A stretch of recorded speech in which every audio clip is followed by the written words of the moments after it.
Introduction sur les opportunités cachées du marché des SUV. Il existe actuellement 3 SUV sur les parcs de voitures d'occasion que les vendeurs n'arrivent pas à écouler, alors que chaque mécanicien que je connais les achète discrètement pour sa propre famille. Ce ne sont pas des véhicules de projet. Ce ne sont pas des compromis acceptables pour le prix. Je parle de SUV qui rouleront 300 000 miles avec rien d'autre que des vidanges d'huile et des plaquettes de frein, se vendant des milliers de dollars de moins qu'ils ne le devraient pour une seule raison stupide. Personne ne sait qu'ils existent. Après 22 ans à manier la clé à molette, j'ai vu des gens payer trop cher pour des RAV4 et des CRV fiables, alors que ces trois-là restent là, attendant que quelqu'un d'assez intelligent les remarque. Et le SUV numéro un, c'est ma recommandation secrète depuis 5 ans.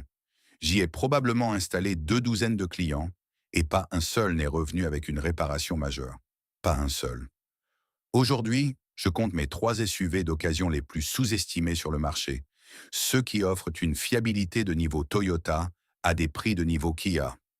Je vais approfondir le numéro un parce que c'est celui qui changera votre façon d'acheter un SUV. Entrons dans le vif du sujet. Top Run Kia Sorento, la robustesse insoupçonnée. Le numéro 3 est un SUV que les mécaniciens adorent voir arriver. Pas parce qu'il a besoin de travaux, mais parce que quand c'est le cas, tout est simple et bon marché. Et vous pouvez en trouver un en ce moment pour moins de 15 000 dollars. J'ai eu un client l'année dernière, un homme d'une quarantaine d'années avec 3 enfants, qui est venu me demander d'inspecter un Ford Explorer d'occasion qu'il était sur le point d'acheter. C'était un 2017 avec 12 000 miles et le concessionnaire en voulait 18 500 dollars. J'ai regardé l'historique d'entretien, vérifié ce qui arrivait à échéance et je lui ai dit franchement, vous êtes sur le point de dépenser 18 000 dollars pour une voiture qui nécessite 3 500 dollars de réparation dans les 18 prochains mois. Ce moteur EcoBoost turbo compressé a des problèmes de système de refroidissement qui ne demandent qu'à arriver. Il m'a demandé ce que j'achèterais à la place.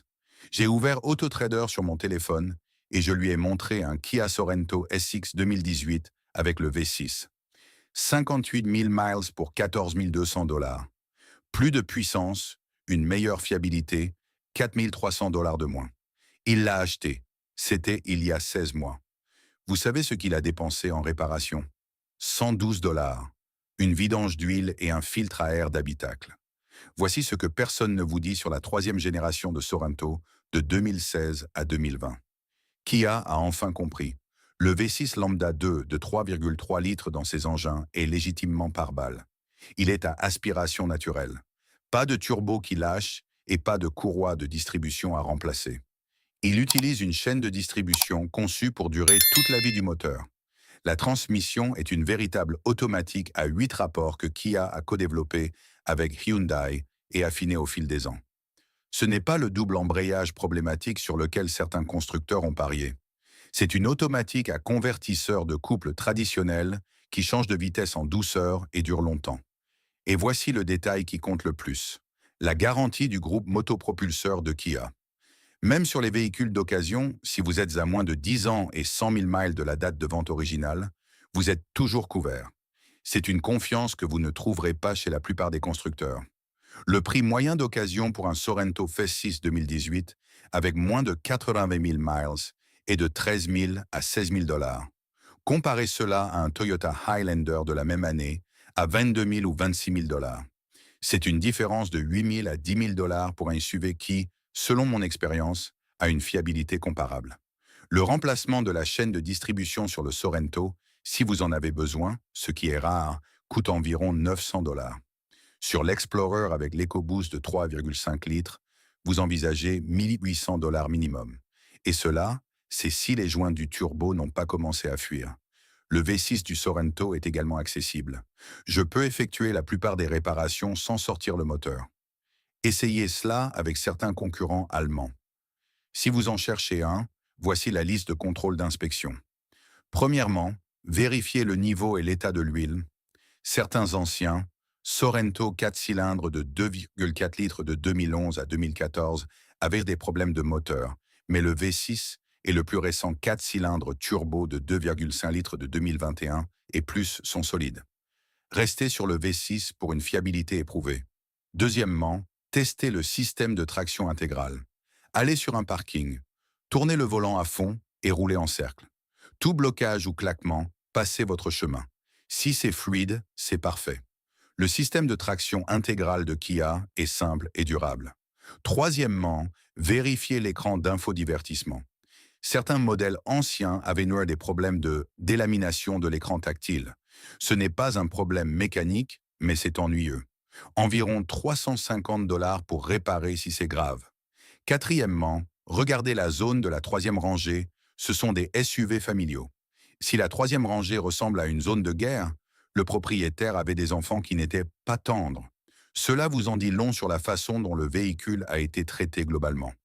En résumé, pour le Sorento, vous obtenez un transporteur familial à 3 rangées, propulsé par un V6, avec une garantie qui fait honte à Toyota, à un prix qui ferait rougir Honda. La seule raison pour laquelle ce SUV est bon marché est qu'il y a écrit Kia sur le capot et que les gens pensent encore que nous sommes en 2005. Mais si vous pensez que le Sorento est négligé, ce prochain SUV pourrait être le crossover fiable le plus ignoré en Amérique. La dépréciation sur ceux-ci est honnêtement insultante par rapport à leur qualité. Top 2 Mazda CX-5, l'excellence mécanique dépréciée. Le numéro 2, le Mazda CX-5, présente certains des coûts de réparation les plus bas de tous les SUV compacts sur la route. Plus bas que le RAV4, plus bas que le CR-V, et il se déprécie comme s'il avait une maladie. Je suis cela depuis des années maintenant. Chaque fois qu'un Mazda CX-5 entre dans mon atelier, je suis presque déçu parce qu'il n'y a rien qui cloche. Vidange d'huile, plaquettes de frein, pneus. C'est tout. Le mois dernier, j'ai eu un CI5 2017 avec 158 000 miles. Le propriétaire l'a acheté neuf, l'a conduit pendant 8 ans et voulait savoir quel gros entretien arrivait. Je l'ai mis sur le pont et j'ai tout inspecté. Suspension, frein, soubassement, j'ai extrait les codes et vérifié le liquide de transmission. Vous savez ce que j'ai trouvé?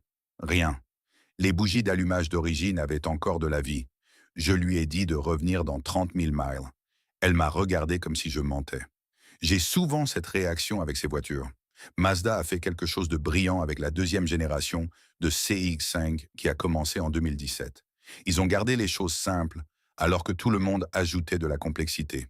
Le moteur Skyactiv G4 cylindre de 2,5 litres n'utilise pas de turbo qui peut tomber en panne. Il n'a pas de transmission à variation continue, CVT, qui peut glisser. Il utilise une chaîne de distribution conçue pour durer toute la vie du moteur, associée à une automatique traditionnelle à 6 rapports, qui a fait ses preuves sur une décennie d'utilisation. Voici le détail technique qui compte. Mazda a conçu le taux de compression à 13,1. C'est plus élevé que la plupart des voitures de sport, ce qui signifie une meilleure efficacité énergétique sans sacrifier la durabilité. Le moteur tourne plus proprement et plus efficacement que ses concurrents, avec des taux de compression plus bas. Rupert-Pal donne au CX-5 une note de fiabilité de 4,5 sur 5,0, la plus élevée de toute sa catégorie.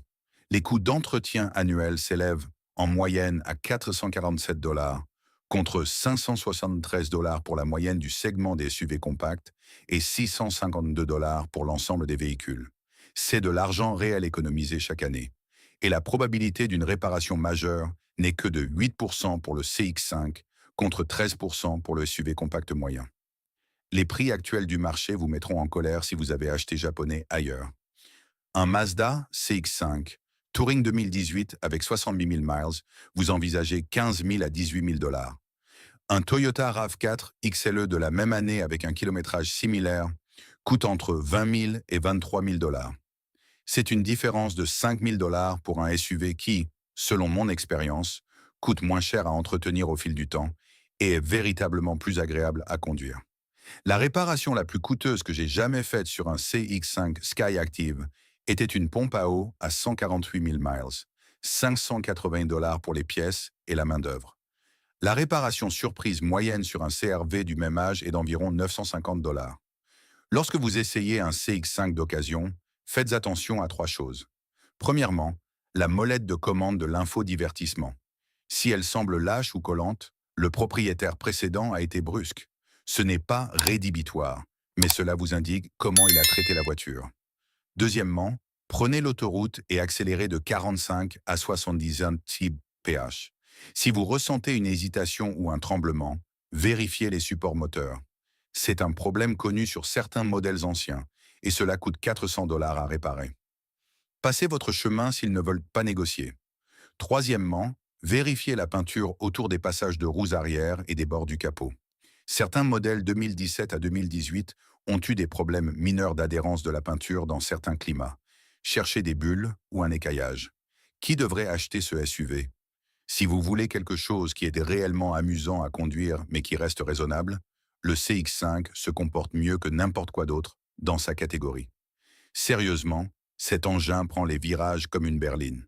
Les ingénieurs de Mazda sont obsédés par la sensation de conduite, et cela se voit. Si vous gardez un SUV au-delà de 200 000 miles et que vous voulez le coût d'entretien le plus bas possible, c'est votre véhicule. Si vous en avez assez de payer trop cher pour le badge Toyota, c'est votre porte de sortie. Qui devrait l'éviter? Si vous avez besoin d'un espace de chargement maximal, le CX-5 est plus étroit que le RAV4. Le compromis pour cette tenue de route de type voiture est un intérieur légèrement plus petit. Si vous voulez une traction intégrale capable de gérer un terrain tout-terrain sérieux, cherchez ailleurs. Le CX-5 est conçu pour la neige et les sentiers légers, pas pour le franchissement de rochers. Et si vous achetez pour la valeur de revente dans 3 ans, restez chez Toyota. Le marché n'a pas encore rattrapé la qualité de la Mazda. Voici le calcul du mécanicien sur le CX-5. Si vous l'achetez pour 15 000 $, que vous le conduisez pendant 150 000 miles et que vous dépensez peut-être 2 800 $ en entretien total, vous ne trouverez pas de meilleure affaire au kilomètre dans la catégorie des SUV compacts. Très bien, c'était le numéro 2. Ce dernier, le numéro 1, est le SUV que je recommande plus que tout autre aux personnes qui me demandent quoi acheter. Et presque tout le monde hésite au début jusqu'à ce qu'ils en conduisent en un. Si ce genre de discours franc vous aide, abonnez-vous. J'ai d'autres vidéos à venir sur les SUV que les concessionnaires poussent par rapport à ceux qui ont réellement du sens. Top 3 Toyota Highlander, le secret le mieux gardé des mécaniciens. Le numéro 1 est un SUV à 3 rangées, avec la même transmission que le Lexus RX, la même fiabilité que le Quattro, plus d'espace que les deux, et il se vend pour 6 000 à 10 000 $, de moins que l'un ou l'autre, parce que l'acheteur moyen pense que c'est une camionnette déguisée. Laissez-moi vous parler de la cliente qui a failli se disputer avec moi à propos de ce SUV. Il y a 2 ans, une femme est venue, la quarantaine professionnelle. Elle avait besoin de quelque chose de fiable pour un long trajet quotidien et des voyages familiaux le week-end. Elle regardait des modèles Lexus RX et avait un budget de 28 000 $. Je lui ai demandé si elle avait envisagé le Highlander. Elle a ri et a dit « C'est ce que les mères de famille conduisent. Je veux quelque chose de plus beau. » Je l'ai emmené dehors sur le parking de mon atelier et j'ai pointé mon véhicule personnel, un Highlander Limited 2016 avec 112 000 miles au compteur. Je l'ai acheté avec 85 000 miles pour 19 500 $. À ce moment-là, j'y avais mis peut-être 2 100 $ au total, et cela incluait un entretien complet, des freins, des pneus neufs et une pompe à eau à 175 000 miles. Elle a acheté un Highlander XLE 2017 la semaine suivante pour 21 800 $ avec 68 000 miles.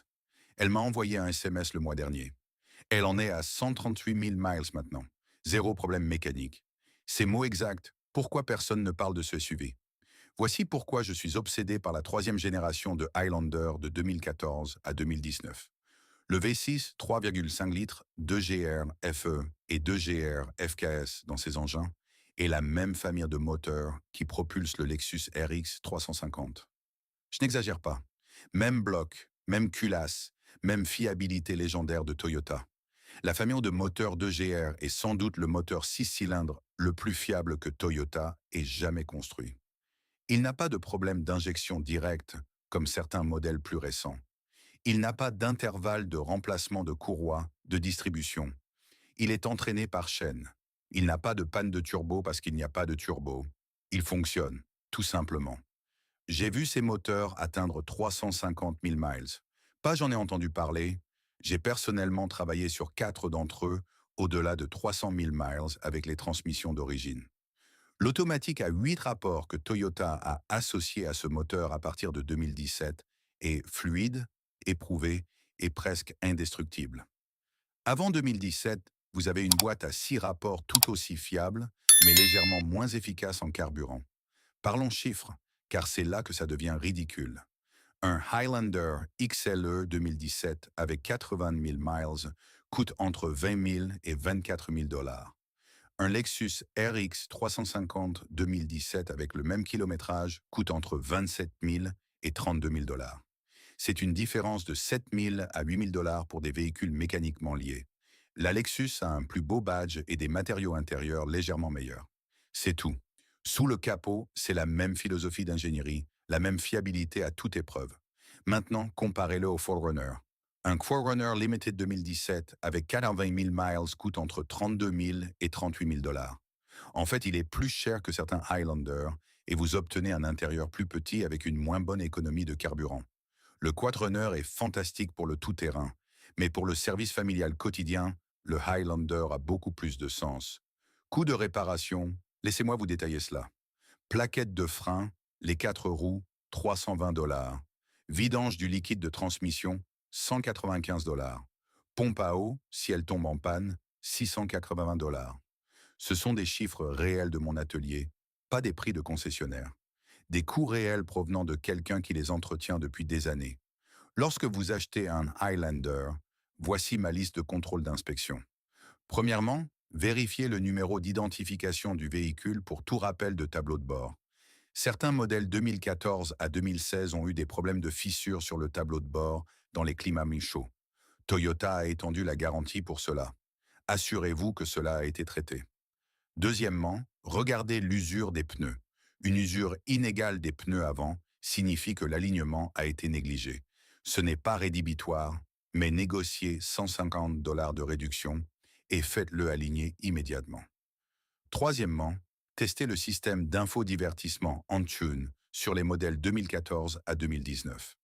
L'écran tactile peut développer des problèmes de réponse sur les exemplaires à kilométrage élevé. Assurez-vous que tous les boutons fonctionnent et qu'il n'y a pas de décalage. S'il est défectueux, prévoyez 400 dollars pour une unité de remplacement. Quatrièmement, et c'est le conseil de pro, trouvez-en un appartenant à une famille dont les enfants ont grandi. Je suis sérieux. Les parents dont les enfants ont quitté le nid les gardent au garage, font chaque entretien à temps et conduisent doucement. Un Highlander de grands-parents avec 60 000 miles est fondamentalement une voiture neuve. Qui devrait l'acheter? Les navetteurs d'autoroute. Ce SUV a été conçu pour rouler à 80 mph toute la journée.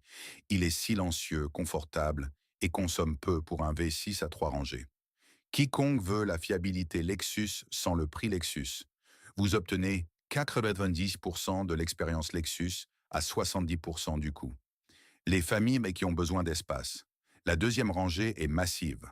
La troisième rangée est réellement utilisable pour des adultes sur de courts trajets. Et toute personne assez intelligente pour ignorer ce que les autres pensent des SUV de maman. Qui devrait l'éviter? Si vous avez moins de 30 ans et que vous vous souciez de ce que pensent vos amis, honnêtement, je comprends. Le Highlander n'est pas tape à l'œil. Il ne fera pas tourner les têtes. Si vous voulez une conduite sportive, le Highlander n'est pas cela. Il est confortable et posé, mais il se conduit comme ce qu'il est, un transporteur familial. Si vous avez besoin d'une capacité tout-terrain sérieuse, prenez un 4Runner. Le Highlander est construit pour le bitume et les sentiers légers, pas pour les champs de rochers. Et si vous vivez dans un endroit où le stationnement est extrêmement serré, c'est un gros SUV de 194 pouces de long. Il n'est pas maniable, mais il n'est pas compact non plus. Voici mon avis final sur le Highlander. C'est le meilleur SUV que vous puissiez acheter pour moins de 25 000 dollars. 3 rangées, puissance V6, fiabilité totale Toyota, au prix d'un véhicule dont les gens ne connaissent pas la valeur parce qu'ils ne savent pas ce que c'est. Si je devais acheter un SUV maintenant pour le conduire pendant les 10 prochaines années avec le coût total de possession le plus bas possible, j'achèterais un autre Highlander sans hésiter. Conclusion et conseils finaux. Voilà donc 3 SUV que le marché a oubliés, mais pas les mécaniciens. Le Kia Sorento avec son V6 pare-balles est la meilleure garantie de groupe motopropulseur de l'industrie. Le Mazda CX-5 qui se déprécie comme s'il était maudit, mais fonctionne comme s'il était béni. Et le Toyota Highlander, le secret le mieux gardé de tout le marché des SUV d'occasion. Vous connaissez maintenant 3 SUV que vous pouvez acheter pour moins de 25 000 dollars et qui dureront plus longtemps que des véhicules coûtant 2 fois leur prix. La prochaine fois que vous serez chez un concessionnaire et que le vendeur essaiera de vous pousser vers un retour de location allemand de 3 ans, vous saurez à quoi vous en tenir. C'est le résultat de 22 ans à regarder les voitures défiler. Si ces révélations mécaniques ont changé votre façon de percevoir les bonnes affaires sur le marché de l'occasion, n'oubliez pas de liker cette vidéo et de vous abonner à notre chaîne. Nous déterrons la vérité technique que les concessionnaires préféreraient garder sous silence. Protégez votre investissement et préparez votre avenir sur la route. Le prochain trésor mécanique sera bientôt dévoilé. Restez à l'écoute. Roulez prudemment. Prenez soin de votre voiture et elle prendra soin de vous. À prendre ou à laisser. On se voit dans la prochaine.